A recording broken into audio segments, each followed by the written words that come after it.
That voice, raw, soulful, and undeniably powerful, is the first thing that springs to mind when you hear the name Michael English. His delivery could be delicate one moment and absolutely thundering the next. His vocal runs packed with emotion. For years, he was a superstar in Southern gospel, contemporary Christian music, CCM, and as a lead voice in the legendary Gaither vocal band. But Michael's story isn't just about his amazing musical talent. It's also about a public failure, deep humiliation, an agonizing recovery, and a beautiful unwavering grace. To understand Michael English is to grasp a man who's known both soaring praise and brutal condemnation, total liberation and crushing defeat, utter destruction and powerful reconstruction. His journey has inspired millions not because it was flawless, but because it was authentic. Occasionally, you encounter a voice that doesn't just sing to you, it stops you cold. It tugs at parts of your soul you didn't even know needed healing. For countless people in the gospel and modern Christian music world, Michael English was that voice, gritty yet smooth, strong yet pleading, capable of soaring through the air one minute and crying out from the dust the next. Without a doubt, Michael English was anointed, not just another singer.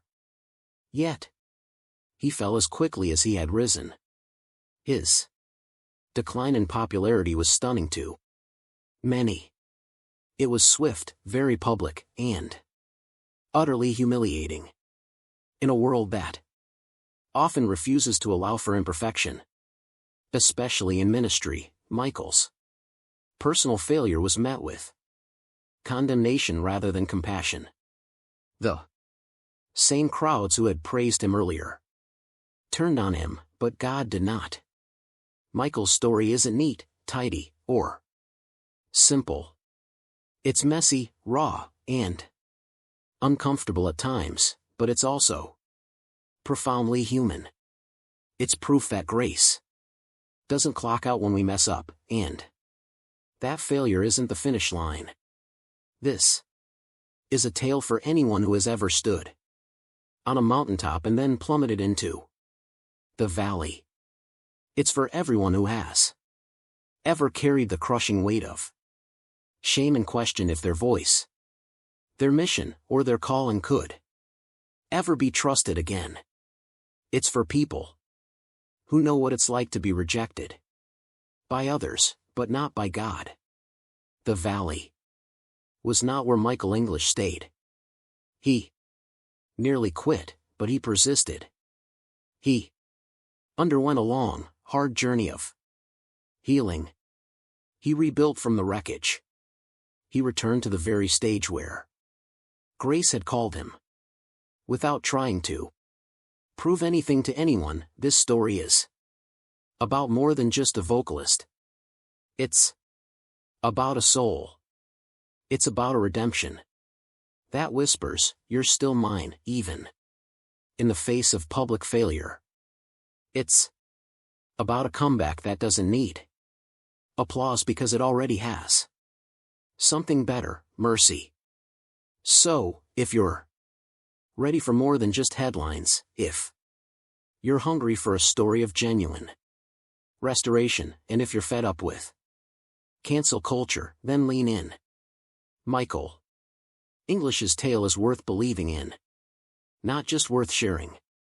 The voice that couldn't be ignored in the early days. Michael English was born in 1962 in Kenonville, North Carolina, and grew up in a devout Pentecostal home. Music was his lifeline from an early age. Michael's voice was distinctive in church, and it quickly became clear he was more than just a singer. He joined the Southern gospel group The Singing Americans in the early 1980s. and his powerful voice quickly gained national attention.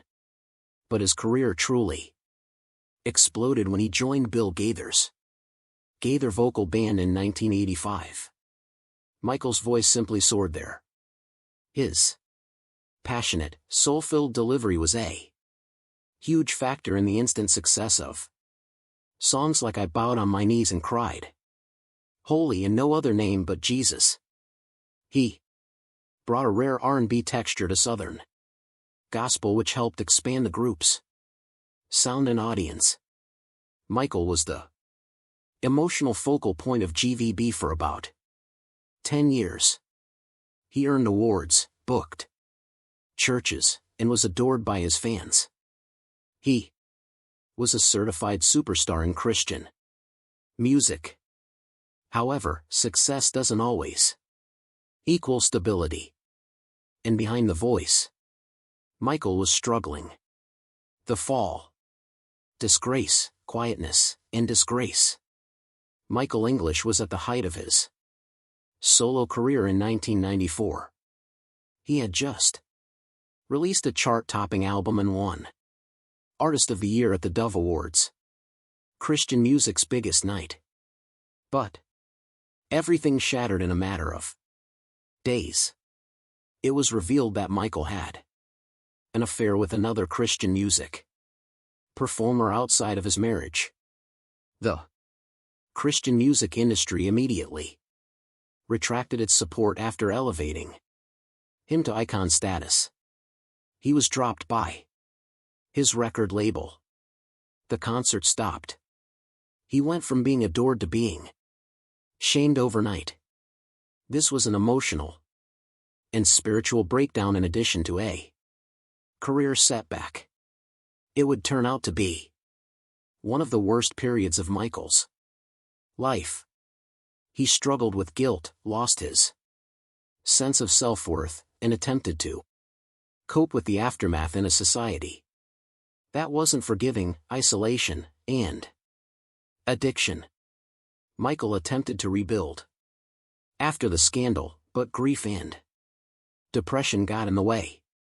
He acknowledged becoming addicted to prescription pills in his memoirs. What started as medication for a back problem became a coping strategy for deeper wounds. This is arguably the most human aspect of his journey. The man behind the voice was suffering from rejection, remorse, and the gradual loss of his identity. Michael slipped out of the public eye for years. Every now and again, he would perform, but the joy was gone. The world had moved on.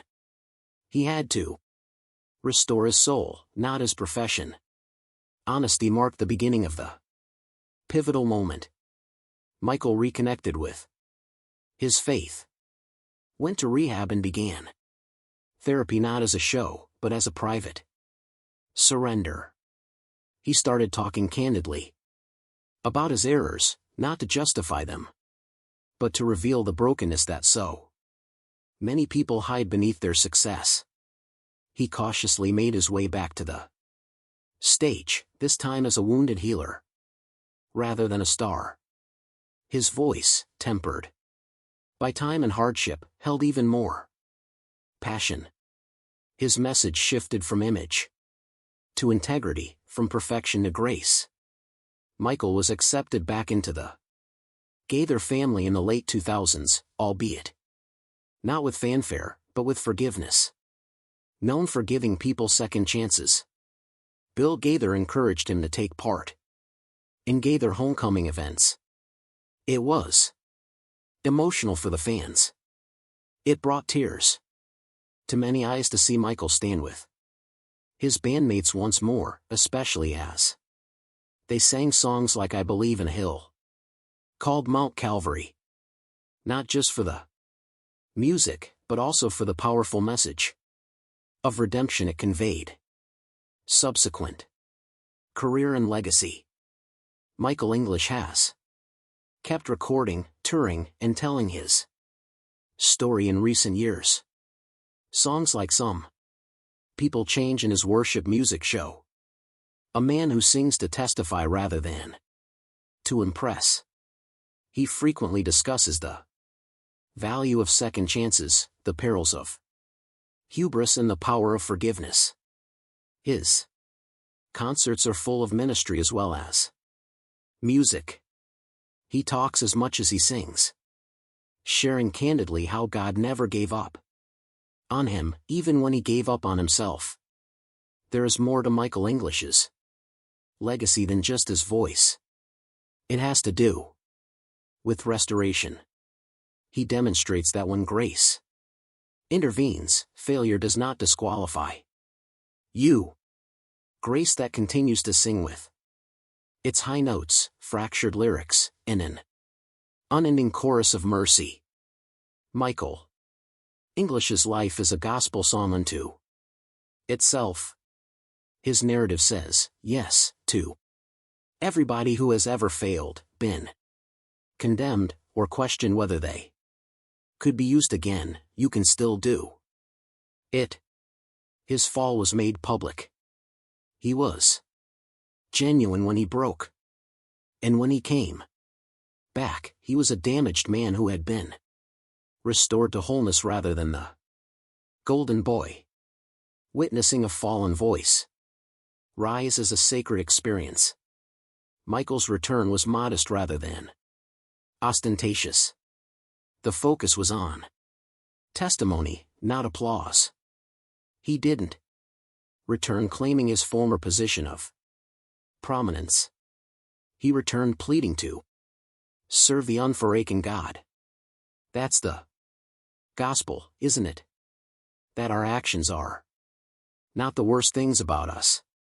That grace rewrites endings. That mercy endures unlike shame. That God is an expert at getting singers back on stage. Not to brag, but to exalt him. In Christ alone, I place my trust, Michael once sung. Those words struck a different chord. After all, they are more than simply lyrics now. They're a matter of survival. They are the truth. They are everything. Even now, Michael English's singing has the depth that only brokenness can provide. It is audible in every note. Not only suffering but also atonement, hope, not just grief. Presence, not just performance. He is not Michael English from the 90 seconds. He's improved not because he is more well known, but rather because he is more obedient. Perhaps that is the lesson we should all learn. That failure need not be irreversible. That you may use your platform as a pulpit. That you can write songs about your scars. The affair may never be forgotten by Michael English, but he doesn't have to, because he is a real example of how grace triumphs over guilt. His talent was never in question, but his survival was. The intense pressure of being a Christian idol is a weight few can truly bear. The industry demands perfection from its stars, forgetting the fundamental truth of the message they sing. Everyone is flawed. Michael's sudden spectacular downfall wasn't just a personal catastrophe. It was a mirror held up to the judgmental side of the Christian culture that built him up. It exposed the lie of super saints and revealed the cruelty of cancel culture decades before the term became mainstream.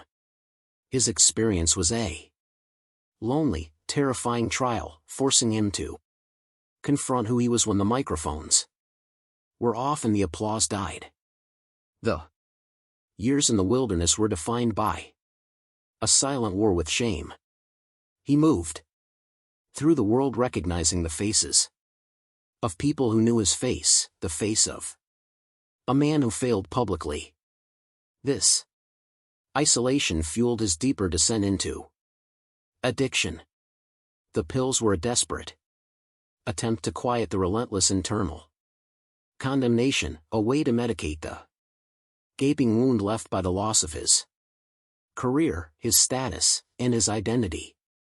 It was here in the darkest corners of that addiction that Michael English found his most profound truth, that God's grace pursues you even to the point of self-destruction.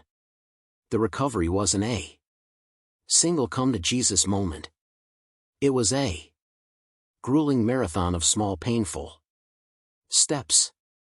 It required surrendering his reputation, his pride, and the desperate need to be right in the eyes of others. He had to learn to forgive himself. A task often harder than forgiving those who had cast him out. This journey of radical self-acceptance and healing is the hidden chapter that makes his comeback so powerful. When he finally returned to the stage, it wasn't a triumphant spectacle. It was a humble, almost hesitant step back into the spotlight. The voice was still there, rich, resonant, and powerful. But now it carried a new resonance. It was the sound of a man who had walked through fire and emerged not unscorched but purified. His performance was no longer about hitting a high note. It was about hitting the heart of the matter. The reaction from the Gaither fans was a testament to the power of genuine forgiveness. Bill Gaither's decision to welcome him back was a masterclass in Christian leadership, prioritizing redemption over resentment. Those homecoming concerts, especially the moments when Michael sang about the cross, became emotional wells for thousands who saw their own failings reflected in his story and their own